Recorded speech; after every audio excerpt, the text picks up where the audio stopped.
Welcome back. You're with Adam White and Mick McGuane on this Thursday morning. We're joined in the studio. We're going to talk some AFL footy over the next half hour or so.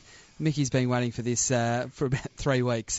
North Melbourne influenced this morning with Michael Firrito and Scott Thompson, two of the, we almost call them veterans now of defence. Boys, thanks for coming. We really appreciate it. Thanks, boys. Cheers. Thanks for having us. Now, we'll start with you, Michael.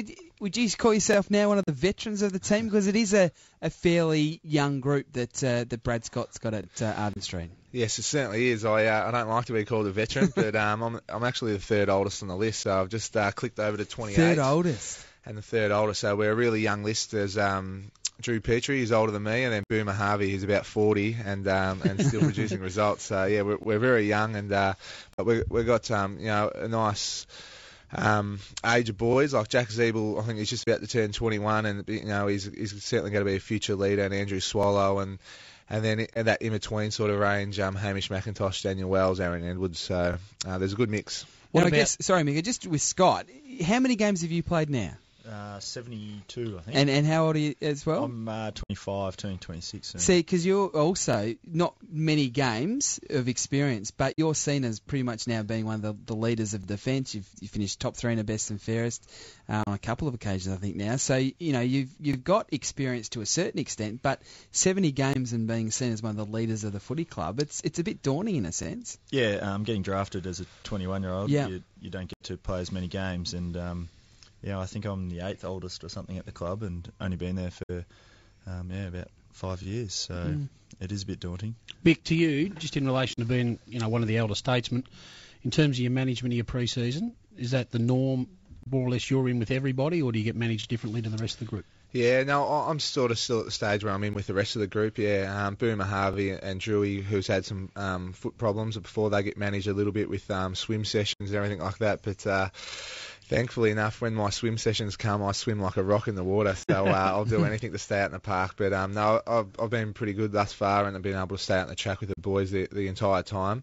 But there's certainly, it's probably the next evolution of the game. The amount of load they put into you, it's they go into every detail and they cover everything that you've done and how your body's coping with it. So they're certainly right across it, the medical staff and the fitness staff and all that. So it's certainly come a long way in my time of the game, where once upon a time we'll just get out there and do everything you can, and now everything is done for a specific reason, and everything's detailed and everything's monitored and measured, and it's very specific now. What about you, Scotty? Last year going into pre-season you had an interrupted campaign. Have you had a healthy one this prep? Yeah, this year I've been good so far. I think I've missed one session since from the start of Utah, so it's been really good, and everyone's been on the track, and they've been able to keep everyone on the track. So we're looking pretty good at the moment. Touch wood, no injuries yet. So, and that's a lot different to this time last year when you spoke about it off air. A lot of your defensive group, 6 years, had interrupted preparations, whereas this year it's a lot different. Yeah, last year I think our starting 6 from the year before were all injured at this time last year, so with a few hammies and calves and knees, so and with Nathan with his back, so we're all fighting fit now, so it's looking real good. You spoke about Utah. It's the second year you've been there. Did you notice a difference going back the second time, that you felt as a group that you were fitter, and as you start embarking on the run up to NAB Cup, that 2 years worth of altitude training, that things are starting to improve rapidly? I'll answer this one. I really thought I improved in the second year, but it's different for everyone. I think some people like it and some people don't like it, and they work better up in altitude and some don't. So I find a real big benefit from it, and not only just the high altitude, but with the team bonding there for 3 weeks. So when you say some don't, what do you mean by that? They don't perform? Or? Yeah, they don't perform. So what does the club do then in that situation? Do they keep pressing them? No, they keep going. Like they might adapt to it as well. But when they get back to low altitude, then you find they're the ones dominating, and they've actually had a really big improvement still.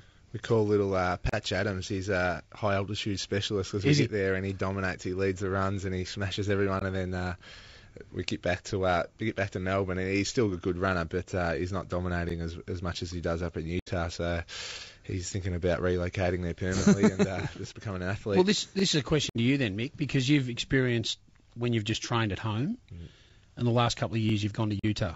Is it as necessary as what everyone says it is? Because we still read with interest Geelong, they stay at home. Yeah. And they're the right. benchmark of the competition. And they're the best. They go to Mount Dandenong or Mount Kosciuszko as their altitude training. It's a lot cheaper, that's for sure. Look, I don't know if it's that necessary, but certainly we get a benefit out of it. I guess staying away for 3 weeks, you train the whole time away. You could do that anywhere in the world. You could do it, in Dandenong. But I think the benefits you get out of it, probably now we've lost them, but I reckon we come back and we're probably maybe 3-4 weeks ahead of where we normally are. So the intensity we come back and trained at during November and December was by far much greater intensity, and we do it for a lot longer than we normally would that time of year. So we've got a lot more work in. I think, like I said before, they count all the minutes and they detail everything we've done. The last 2 years we've got in a lot more work than we have before, so we'd like to think that will hold us in good stead. And last year I think even though the ladder didn't show us, but I think we had a great improvement. We finished 9th 2 years in a row and just missed finals, but we think we've come a long way in that 2 years, and a bit of it will have to do with our Utah experience. So hopefully this year we can show our fans and supporters that we'll put the runs on the board and be where we want to be. So, Mickey, as a coach and a former player, to hear a player say they're 3-4 weeks ahead of what they would have been had they not gone, I mean, what sort of advantage is that going into a season? Oh, it's massive. You want to have a continuity of practice, and your own performance is so important going into an AFL season. You don't want to give anyone head starts in this competition. It's too hard. You've got to try to gain advantage at every possible chance you get, and that's the reason as to why they're looking to get these advantages. The questions I've got for the guys, though, is are we taking sport science to a ridiculous level? Now, in some clubs, they think the sports science person is the most important person in a footy club. Now, their decisions are superseding that of a doctor. Now, I can't comprehend that. Yeah, that's the way footy clubs are going, isn't it? But is it right? Ours isn't probably like that at the moment, but like Ray Breed's our sports science guy, and he has a big influence on what we do at training and how many kicks we're allowed to do after training and things like that. And they work pretty closely with the doctors. Okay, for example, you're a key forward and you've got the Chris Grant yips. And Chris Grant needs to rectify the problem to win games of footy for your footy club. Might be the Lindsay Thomas yips. Lindsay, that's a good example at North. No, Brad's definitely told us that you can have if you need to, you can have as many kicks as you want. So why put a ceiling on it generically then? I know. I think they do it. They just don't want to overload your body. Like, you're training every day, so I think they're trying to restrict and make sure you get through the season. Brad Scott's a good one too, because he's sort of got that sports science background. Yeah, he's a footballer he went down as that well. path. Yeah. He went down that path, and he's got that behind him. So he's probably got the good mix of it. And I know sometimes the sports science guys try to come in and get us off the track, and Brad will say, "Hang on a sec, this is a footy club. That's just good. Stay out there, kick goals, be in front of goals, and that's what wins games at the end of the day." So there's a fine line, I think, and sometimes a bit of an arm wrestle in footy clubs, but I think Scotty's got the right mix for us, and we're certainly in good hands. We'll take a break and come back, and Scotty and also Michael Firrito are going to stick around for the next 10 or 15 minutes, and we want to find out a little bit more about the aspirations North Melbourne has for the year, and also some of the players that have improved over the course of the pre-season. So Adam White and Mick McGuane with you, also Scott Thompson and Michael Firrito from the North Melbourne Footy Club. And for the Kangaroos fans that are listening this morning, don't forget, make sure you get your membership, and to do that, it's 1300 Kangas or 1300 526. Yeah, get behind the club. 427 1300 526 427, or simply jump on the website, which is kangaroos.com.au. Now, I mentioned before 7:30, Andrew Swallow has come out pretty strongly and said that if North Melbourne don't make the finals this year, it'll be a real disappointment and seen as probably a failure. How do you guys see it? And you're going to back up Andrew Swallow, because it's as soon as you start saying that, it does tend to put a bit of pressure on the team to perform. Yeah.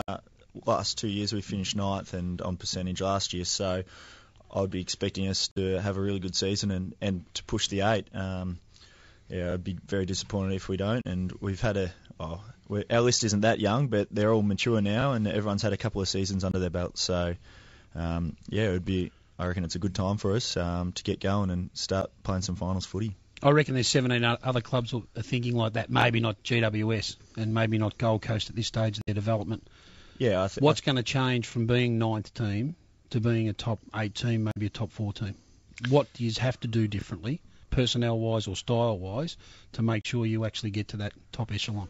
Yeah, that's right. We're very aware of that. This time of year, everyone's saying, the list is healthy and we've done more work than ever and everyone's looking good. But I think last year we really come undone against the sides around us. We were quite competitive. The sides below us, we could beat comfortably. And it was the top 4, 5, 6 sides that we really struggled against. And we got let down in some key areas. And one of them was, our skill efficiency, especially in second halves. We would have lapses when we were fatigued and tired. And part of that to do with it's a young list, but we've got games into them boys now, so I think they're further developed. But certainly our skill under fatigue and under pressure was sort of really let us down. So we spent a hell of a lot of work on that, and once again we put more miles in the boys' legs, and we've worked on that sort of area. So against the top 4 sides, when they really put you under pressure, that's where our biggest improvement's going to be, and we'd like to think, because we've been belted by them before, that we're going to be in a lot better position and be able to compete, not only compete but beat those sides.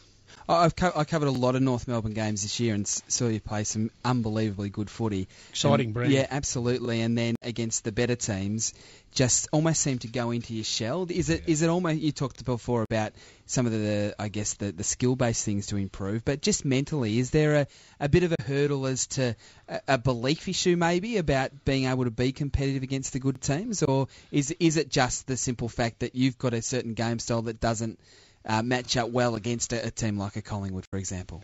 Yeah, I don't think that. I think the game style we've got is one that's going to be successful in September, and I think Brad Scott's come along right from day one, and we've tried to execute this game style, and probably 3 years ago we weren't well equipped to do it. We weren't good enough in that, but we kept sticking at it, and I think Brad said before, if we're playing for life and death, we probably wouldn't play that style of football, but 3-4 years down the track we need to learn it, because that's what's going to be successful. But against the top 4 sides, when they put maximum pressure on you, and they're pretty much playing the same style, because everyone seems to be doing pretty much the same thing, that's where we come undone. So against the real good sides, it only takes one person not to play their role correctly, and everything comes undone, and that's sort of what we found. So we think we're better equipped, but we're looking forward to start playing games and be able to execute it and see how far we've come exactly. Scotty, will Brent Harvey be captain of the club again? I think he should be. I'm not too sure. He's been training and he's still a freak. So do players have a huge say in the outcome? Well, we haven't had a captaincy change under Brad, so I know last year we voted. Last time the captain was voted in, so by the players. So I'm not sure. If he's not the one, who is? Well, I think he'll stay, but I'd probably say Andrew Swallow would be our next captain. He's an outstanding young player, isn't he? He's very impressive player, very impressive person, and he's a great leader too. Level-headed kid. Yeah, very much level-headed, and we're very fortunate in that regard. Andrew Swallow could do the job. Drew Petrie probably deserves a gig. He's probably our on-ground leader at times. Boomer's a fantastic leader, but he's the man that can really take a grab and almost Wayne Carey-like.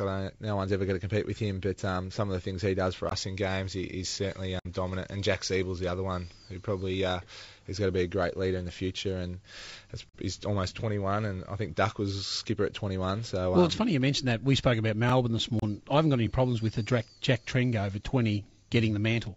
And you're speaking in the glowing terms of, say, a 21-year-old could possibly be a captain material. It's great to hear that, because they belie their ages. Yeah. And is Siebel 24, 25 in your eyes, but your birth certificate says he's only 21? Yeah, exactly. He's, age is only a number, but I'm 28 and Jack's 20, and I get on with him as well as anyone else on the list, and he's certainly mature, and I've got enough respect for him, and that I would certainly play under him as my skipper, and I'll do anything that he needed to support him. So I think he could certainly take the mantle as well. You spoke before about Andrew Swallow, and he's become an elite midfielder in the competition.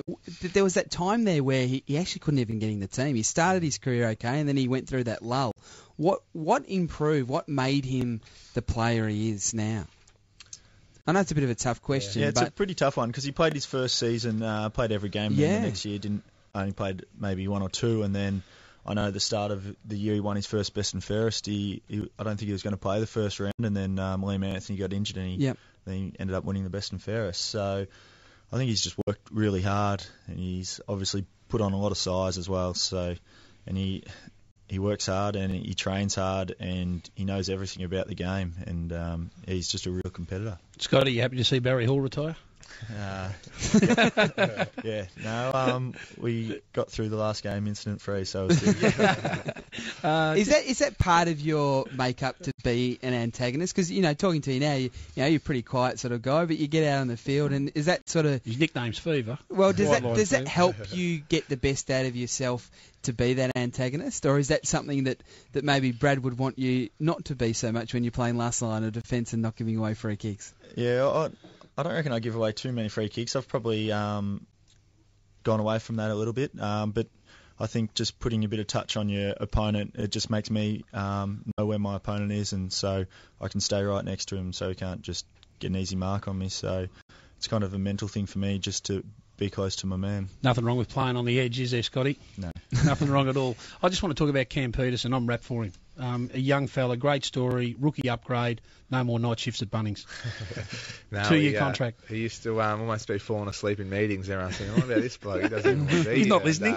He'd been working all night and then rocked up to training, so he was doing much more than any of us were doing. But he's a great story, and he's the sort of bloke who can go forward and he can play back as well. So, he's a great asset to our side, and we need him to keep improving as well. And because we've got a few big men around now, so he certainly puts pressure on blokes, and blokes will be putting pressure on him. So very good for our footy club, and it is a great story from another one from Box Hill. We seem to poach a couple. Myself was from Box Hill, and Sam Gibson, and we've got a few now. So the Box Hill Hawks have been good for us. Has there been a directive from above, i.e. James Brayshaw, to tell the players where the club's at?